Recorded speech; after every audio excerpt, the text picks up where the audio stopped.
in Indian economy, when we talk about railway, जैसे हम railway की बात करते हैं, yes definitely आज भी हमारे पास उतनी रेलवे लाइंस नहीं हैं जो कि during British whatever they have developed उसके मुकाबले में आफ्टर 70-80 years ऑफ इंडिपेंडेंस हमने उनके मुकाबले जितने उन्होंने बनाए हैं या तो हमने उसको रिन्यू किए हैं या तो हमने उसको मेंटेन किया है या तो छोटे बड़े थोड़े बहुत रेलवे हमने ट्रैक्स बनाए हैं या उन्हीं ट्रैक्स को हमने थोड़ा बड़ा छोटा किया है।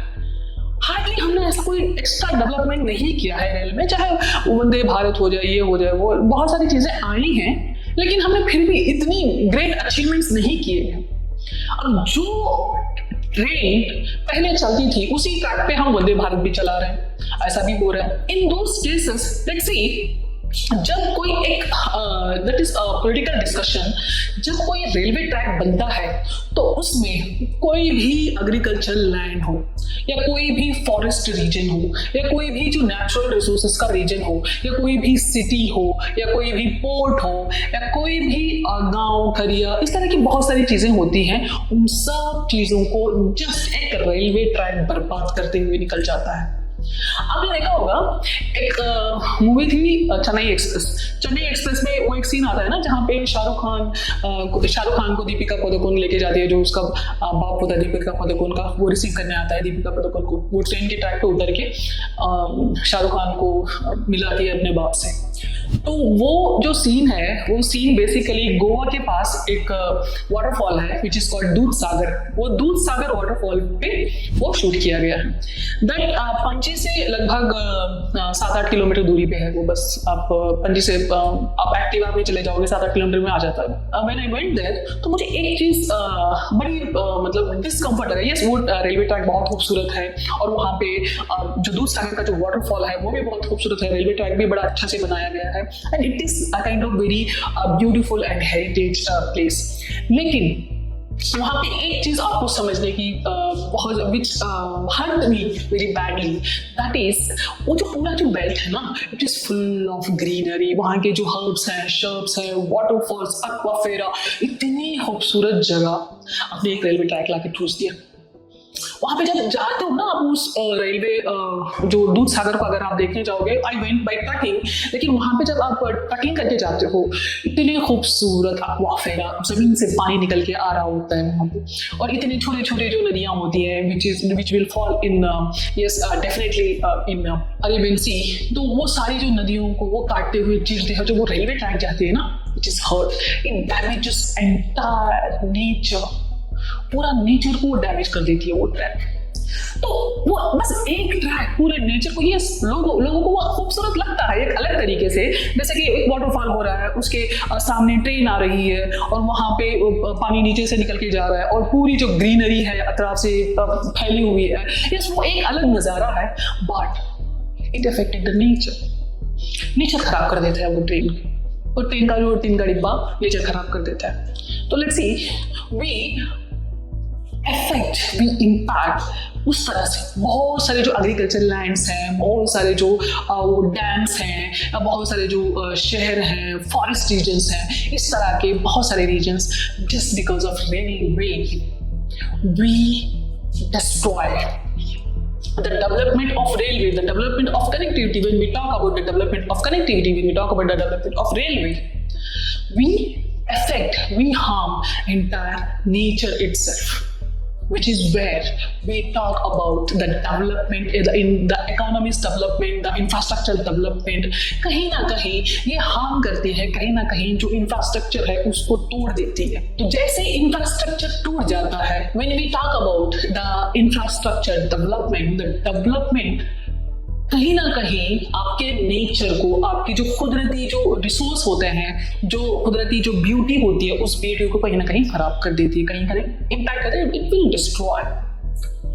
So that is where when you talk about the infrastructure development, when you talk about your economy is developing, but it is not sustainable because you are destroying the natural resources, which is the waterfalls, which is the natural, the forest region, which is one of the biggest track, which is getting inside your forest and destroying like hundreds of kilometer, and you can say the hundred and thousands of square feet region which is destroying, and you cannot grow a single thing around the track. तभी आपका जो environment है वो खराब होता है। जैसे आपका एनवायरनमेंट खराब होता है, जैसे आपको रियलाइज होने लग जाता है, तो आप क्या बताते हो? आप कहते हो कि नहीं, हम इसको सस्टेनेबल करेंगे, हम कहीं और पेड़ उगाएंगे। पेड़ उगाने की बात क्यों अलग है कि जैसे Indian government talk about the growing 100 and lakhs of trees. Indian economy, the infrastructure, when we talk about the infrastructure of Indian economy, we talk about the ports. जैसे हम पोर्ट्स के बारे में बात करते हैं, we have one of the biggest peninsula in the world, one among the biggest peninsula in the world. तो हमें गुजरात से लेके बंगाल तक हमें बस ओशन ही ओशन मिलता है, हमें पेनिनसुला मिलता है, हमें अरेबियन सी से भी कनेक्टिविटी है, बे ऑफ बंगाल से भी कनेक्टिविटी है, and we have Indian Ocean, we have multiple ports, and we have few one of the biggest ports. जो इंडिया के जो पोर्ट्स है, specially the port of Bharuch which is in Gujarat, which is located in Gujarat, Bharuch. So let's see, from here we have Bharuch here. ये जो reason है ना, ये जो गुजरात का जो रीजन है, we have port here. We have port here, which is Maharashtra, the Mumbai port here, Mumbai, and also no doubt Goa, and also we have a Mangalore port here. A Mangalore port was very much famous during Tipu Sultan, King of Mysore, Tipu Sultan. He developed the Mangalore port, and also Kerala, we had Kochi port, we had Calicut port, we have Chennai port, we have Puducherry, we have Visakhapatnam, we have Odisha, and also Kolkata port, or you can say Kolkata का अगर आप ऐसे भी लिखना चाहो तो जो भी है कोलकाता पोर्ट। तो जितने सारे जो ये पोर्ट रीजन है इंडिया का, जितने से पोर्ट रीजन है, हमारे जो पोर्ट्स हैं, हमारे इंडिया के जो पोर्ट्स हैं, we are the biggest port since the ancient period. जो कि मिडिवल जो इंडिया की हिस्ट्री है, मिडिवल हिस्ट्री में तो इंडिया के जो पोर्ट्स थे, specially during the Mughal period and also Delhi Sultanate period, Mughal period, and also जो कि since 14th century, 14, 15, 16 century up to 17, up to 18th century, जो कि लगभग 4 सेंचुरी तक हमारे जो पोर्ट्स थे, we are ports were very much busy ports in the world. Specially ये जो बलोच का जो पोर्ट है, ये पोर्ट पूरी दुनिया का सबसे बिजीएस्ट पोर्ट था, and also don't forget the port of Kolkata, one of the busiest port in the world. इससे बिजी कोई पोर्ट नहीं होता। यूरोप में पोर्ट्स वगैरह इतने बिजी नहीं हुआ करते थे, उनका एक ही मकसद होता था, बस इंडिया आना। अप टू 16th century, जब 16th century when they found the America the north and south America, जो कि वहाँ पे बहुत सारे जो आइलैंड्स है, जब उन्होंने हाटी आइलैंड्स वगैरह उन्होंने जब फाउंड कर लिए, और उसके बाद में उनका ध्यान भटका इंडिया से थोड़ा बहुत, वो भी बहुत ज्यादा नहीं, थोड़ा बहुत। और when they got independence, when India got independence, they had only option was India, because India, we know that India was one of the biggest raw material and resources producer for entire Europe, and you can say for entire world. So we had the biggest ports, and still, just because Indian economy is developing, Indian economy is growing, India has the huge demography, or India is still one of the biggest producer and one of the biggest economy in the world. You can hate India, you can love India, but you cannot ignore India. पूरी दुनिया का एक लौटा market वो India है। अगर किसी भी दुनिया की किसी भी कोने में, किसी भी मुल्क में, कहीं भी, किसी भी कंट्री में, किसी भी टेरिटरी में, किसी भी रीजन में कोई भी प्रोडक्ट मैन्युफैक्चर होता है, I am talking about after LPG, कोई भी प्रोडक्ट मैन्युफैक्चरिंग होता है तो उसका एक ही लक्ष्य होता है, इंडिया चलते हैं। किसी कंट्री में कोई प्रोडक्ट हिट हो गया और वही प्रोडक्ट इंडिया में फेल भी हो गया, profit wise, sales wise, India makes the highest profit, India makes the highest sale, because India is the biggest country और इंडिया में हर तरह का प्रोडक्ट बिक जाता है, whether it is luxury, whether it is a facility, whether it is a need, whether it is not even needed, ऐसे भी जो सामान है इंडिया में बिक जाते हैं। तो दैट इज वाई पूरी दुनिया के लिए इंडिया एक बहुत बड़ा मार्केट है। तो here when we talk about the infrastructure development, when we talk about the ports development, what we have to understand is, क्योंकि हमारा इतना सारा रीजन, और we cannot forget Andaman and Nicobar, we cannot forget Lakshadweep, we cannot forget, and Andaman Nicobar Lakshadweep plays a very important, very crucial role in developing of the Indian economy. And especially it helps the Indian Navy, and definitely we have discussed the Indian Navy and how the Indian Navy helps the trade of Indian economy. जितना सारा India का जो more than 80% trade happens from sea routes, 80% of trade happens from sea routes. जो trade की जो ships होती है ना, जो कि आप गुड्स कैरियर्स होती हैं, बड़े बड़े कंटेनर्स, आपने देखा होगा मूवीज में या किसी वीडियोस वगैरह में, या जो लोग वहाँ पे होते हैं लोकल्स, वो उन्होंने देखा होगा, जो कंटेनर्स होते हैं वो बड़े बड़े रूम जितने होते हैं, बड़े बड़े घर जितने होते हैं वो कंटेनर्स, और जो शिप है एक बड़े गांव जितनी होती है, लाइक 300 मीटर 400 मीटर, इतने बड़े बड़े शिप, उसका जो विड्थ है 200 मीटर, लेंथ है 300 मीटर, इस तरह से इतने बड़े बड़े शिप्स होते हैं। इतने बड़े बड़े शिप्स आपका सामान लेके आते हैं, और उसमें आपके सामान में कोई भी चीज हो सकती है, जैसे कि आपकी चड्डी बनियान से लेके आपका आईफोन तक होता है, आपका जो घर में जो टीवी होता है, जितने सारे जो प्रोडक्ट्स हैं, जितना आपका रॉ मटेरियल है, जितनी जो भी चीजें होती हैं, आपके ज्वेलरी, आपके स्टोन्स, आपका ये, आपका वो, बहुत सारी चीजें, हर एक चीज। We import coal, we import petroleum products हैं, क्रूड ऑयल है, we import gems, we import jewellery, we import fruits, we import dry fruits, we import vegetables, we export vegetables, we export dry fruits, we import a lot of textiles, we import a lot of chemicals, we import a lot of medicines, we export a lot of medicines, we export a lot of textile raw materials. See, it's not important. कई बार क्या होता है, जब मैं आपको ये कहती हूँ कि आप टेक्सटाइल को इंपोर्ट भी करते हो, टेक्सटाइल को एक्सपोर्ट भी करते हो, क्या पागल है ऐसे, क्या बात है? हम अच्छी क्वालिटी का एक्सपोर्ट कर देते हैं, और जो घटिया क्वालिटी की होती है, जो कि इंडियंस खरीद सकते हैं, वो हम इंपोर्ट कर लेते हैं। यही बात है, जो कि इंडिया का जो सबसे बेहतरीन, जो इंडिया में जो मैन्युफैक्चर होता है, सिल्क कॉटन, वी एक्सपोर्ट, क्योंकि हमारे जो इंडियंस हैं वो हम अफोर्ड ही नहीं कर पाते, एक्सेप्ट फ्यू।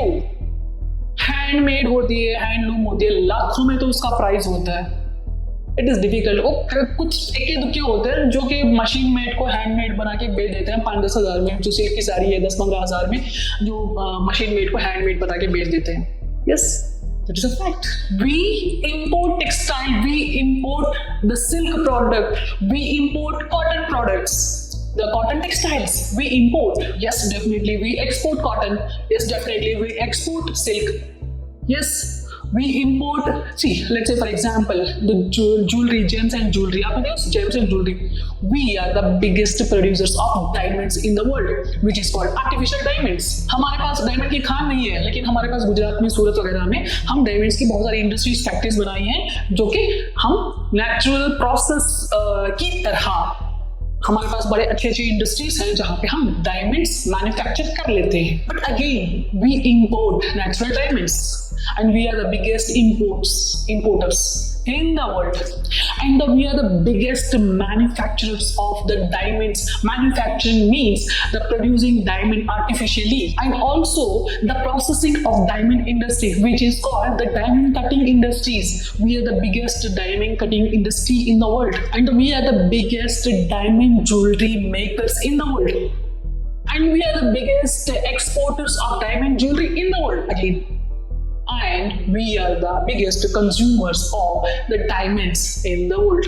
हम डायमंड को इंपोर्ट भी करते हैं, हम डायमंड को मैन्युफैक्चर भी करते हैं, हम डायमंड को एक्सपोर्ट भी करते हैं, हम डायमंड को कंज्यूम भी करते हैं, हम डायमंड को बना भी लेते हैं, हम डायमंड को कट भी कर लेते हैं, हम डायमंड की अच्छी ज्वेलरी भी बना लेते हैं, हम डायमंड की ज्वेलरी को सबसे ज्यादा खरीद भी लेते हैं, सबसे ज्यादा पहन भी लेते हैं, सबसे ज्यादा बेच भी देते हैं. We are the biggest in that. The reasons are we are the biggest economy. हमारे पास हर तरीके के लोग हैं. यस, कोई नीता अंबानी जो ओरिजिनल डायमंड की ज्वेलरी पहनती है, बाकी सारे जो इंडियंस हैं वो तो आर्टिफिशियल के कुछ ना कुछ तो पहनेंगे. हर थोड़ी है कि हर कोई ओरिजिनल पहन के घूमेगा. Original diamond will be costly definitely. आपने देखा होगा बहुत सारी जो लेडीज होती हैं घरों में, वो कहती हैं अरे डायमंड ज्वेलरी जब आप वापस देने जाओ तो उसकी कीमत उतनी नहीं होती है क्योंकि आप ओरिजिनल डायमंड खरीदते ही नहीं हो, आपको पता ही नहीं है डायमंड की क्वालिटी क्या है. डायमंड की क्वालिटी डिसाइड होती है उसके कट से, उसके जो टाइम से, उसके हार्डनेस से, उसकी शाइन से डायमंड की क्वालिटी नापी जाती है. उसके क्राइटेरिया होते हैं. और ये भी देखा जाता है कि नेचुरल और artificial means the industry product. Yes, they say that the carat are same, these qualities are same, but ultimately बात ये है कि ओरिजिनल और मैन मेड में डिफरेंस तो होता ही है. Yes, again they give multiple reasons कि नहीं हमने उतनी ही मेहनत से उतनी. यस, मेहनत तो लगती है भाई. डायमंड बनाना कोई चारकोल के पत्थर से और आपको डायमंड बनाने में आपको उतना प्रेशर, हार्डवर्क, कोई भी डायमंड बनता है उसको लाखों बरस लग जाते हैं. कि चारकोल को जमीन के अंदर तप के दब के गर्मी होती है और जो भार होता है उस भार को, उस गर्मी को जब आप बर्दाश्त करते हो तभी आप हीरा बन पाते हो. तो उसी तरह से जब हीरा बनता है naturally it will take lot of time, lot of energy, lot of resources, specially time. बहुत लंबा वक्त लगता है हीरे को हीरा बनने में. और वही चीज आप किसी इंडस्ट्री में आप बनाते हो तो yes you proclaim that it is parallel to natural. The qualities they produce it is parallel to natural. Yes, definitely the natural has its own value and the artificial or you can say man-made diamonds have its own value. So see, that is also one of the biggest part of our infrastructure. Let's say in ports, जब हम ports के development, see, if you want your economy to be developed, definitely you need to have the proper accessibility. जैसे कि Singapore की अगर बात करें, जब immediate after second world war Singapore was very poor. खाने को कुछ नहीं, डिस्ट्रॉय कर दिया, वियतनाम के साथ जंग है, मलेशिया जीने नहीं दे रहा. तो इस तरह के बहुत सारे डिफरेंसेस आ चुके थे इकोनॉमी में. फ्लक्चुएट हो रही थी economy. Prime minister of Singapore went to US. He simply said कि आप मुझे मदद करो, मेरे पास कुछ भी नहीं है. Immediate after second world war when the prime minister of Singapore went to UN and requested I need you, मुझे आपके इन्वेस्टमेंट की जरूरत है, मुझे आपकी मदद की जरूरत. तो that is how somebody with the mercy, or you can say somebody with the help of a developed and powerful countries got a lot of investments.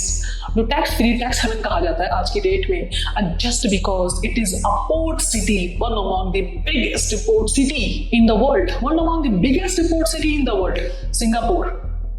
जितने सारे साउथ ईस्ट एशियन कंट्रीज के जितने सारे जो ट्रेड होता है that has to go through Singapore.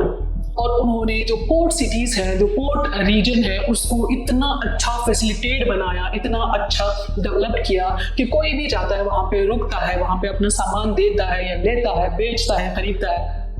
Definitely your country will grow. क्योंकि छोटा कंट्री है तो उसको डेवलप होने में या ग्रो होने में कम समय लगा, कम वक्त लगा, तो इंफ्रास्ट्रक्चर डेवलपमेंट हो गया. That is how when we want to develop our port cities, what we have to think about, the mostly we have to think about this region. ये जो शेल्फ है ना, ये जो शेल्फ है, इस रीजन के बारे में हमें सोचना पड़ता है. अगर हमने यहाँ पे पोर्ट सिटीज में या पोर्ट्स पे कोई भी इंफ्रास्ट्रक्चर डेवलपमेंट करते हैं तो we have to think about the marine life. Corals, the coral reefs, the marine life, which is directly affect, or you can say directly impact the environment. If you don't develop the port, then it will impact your trade. The impact of trade definitely affects your economy, your development or infrastructure development. It definitely impacts your economy. अब आपकी economy develop नहीं हो पाएगी, और वहीं पे अगर आप आपके इकोनॉमी के बारे में सोचते हो तो आप एनवायरनमेंट को हार्म कर जाते हो। अगर गलती से कोई भी शिप वहां पे लीक हो जाती है, तो आप जब आप जो मुंबई का जो जुहू बीच है ना, जुहू बीच में कभी आप जाना मुंबई में, तो आप जो लोग जुहू बीच गए होंगे मुंबई के, उन लोगों को पता होगा कि आपके पैरों में ना एक बहुत काला सा, एक बहुत गंदा सा जो डंबर होता है, उस तरह के आपके जो मैगडम होता है ना, मैगडम, उस तरह से आपके पैरों में, आपके चप्पलों में, ये जूतों में चिपक जाएगा। तो जुहू बीच पे जाते हैं उनको पता होगा। जो स्पिल्स होते हैं ना, स्पिल्स कहते हैं वो जो लीक हो जाना, जो आपके जो क्रूड ऑयल के कंटेनर्स होते हैं, जो पोर्ट पे आपसे जो रिफिल होते हैं, लोड होते हैं, अनलोड होते हैं, वहाँ पे जो most of the port region में वहाँ पे स्पिल हो जाते हैं, वहाँ पे लीक हो जाते हैं लोडिंग अनलोडिंग में। तो आपका जितना सारा जो मरीन लाइफ है, वो सारा मरीन लाइफ आपका इफेक्ट हो जाता है। जितना आपका जो पोर्ट सिटीज हैं, आपने देखा होगा पोर्ट सिटीज का जो बीचेस हैं वो साफ नहीं रहते, वो गंदे रहते हैं। और डेफिनेटली अगर आपका बीच गंदा है तो डेफिनेटली वहाँ की मरीन लाइफ खराब होगी, तो that is where you are going to affect your environment. And definitely when you affect your environment, you have to think about the sustainability of your environment. When you think about the sustainability of environment, then you start talking about the sustainable development of your infrastructure.